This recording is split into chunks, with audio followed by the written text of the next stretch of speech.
ഛത്തീസ്ഗഡിലെ ബിലാസ്പൂരിൽ അറസ്റ്റിലായ ആൾക്ക് ജാമ്യം ലഭിക്കാൻ ഹൈക്കോടതി ചീഫ് ജസ്റ്റിസ് രമേശ് സിൻഹയുടെ ചിത്രം വെച്ച് ആഭിചാരം നടത്തി ബന്ധുക്കൾ. ബിലാസ്പൂരിലെ ദേവി ഗ്രാമത്തിലെ ഒരു ശ്മശാനത്തിൽ വെള്ളിയാഴ്ചയാണ് ആഭിചാരം നടന്നത്. സിപ്പത്ത് പോലീസ് സ്റ്റേഷൻ പരിധിയിലുള്ള പ്രദേശമാണിത്.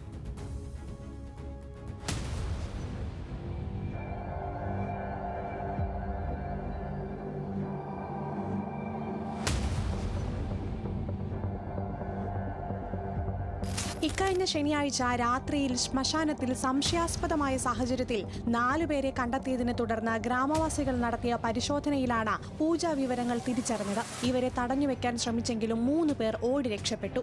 ഋഷികേഷ് കുമാർ എന്നയാളെ നാട്ടുകാർ പിടികൂടി പോലീസിൽ ഏൽപ്പിച്ചു. ഋഷികേഷ് കുമാറിന്റെ ബന്ധുവായ പ്രിയാൻഷു ബോലെയും സുഹൃത്തുക്കളും കത്തിക്കുത്ത് ആക്രമണ കേസിൽ അറസ്റ്റിലായിരുന്നു. ഇവർക്ക് ജാമ്യം ലഭിക്കാനായുള്ള അപേക്ഷ കോടതിയുടെ പരിഗണനയിലിരിക്കെയാണ് ഇവർ പൂജ നടത്തിയത്. പൂജാകർമ്മങ്ങളിലൂടെ ജാമ്യം ലഭിക്കുമെന്ന് അവകാശപ്പെടുന്ന ഒരു മാന്ത്രികന്റെ വീഡിയോ കണ്ടാണ് ഇവർ ഇത് ചെയ്യാൻ തീരുമാനിച്ചതെന്ന് പോലീസ് പറഞ്ഞു. സംഭവ സ്ഥലത്ത് നിന്ന് ചീഫ് ജസ്റ്റിസിന്റെ ഫോട്ടോയ്ക്ക് പുറമെ പ്രതിയായ പ്രിയാൻഷു ബോലെയുടെയും കേസിനാസ്പദമായ ആക്രമണത്തിനിരയായ വ്യക്തിയുടെയും ഫോട്ടോകൾ പോലീസ് കണ്ടെടുത്തു. കൂടാതെ മീൻ, നാരങ്ങ, സിന്ദൂരം തുടങ്ങിയ പൂജാ സാധനങ്ങളും അവിടെ ഉണ്ടായിരുന്നു.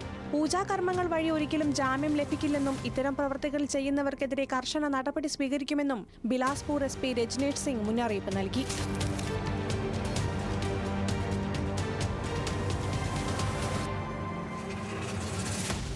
News desk, news Malayalam.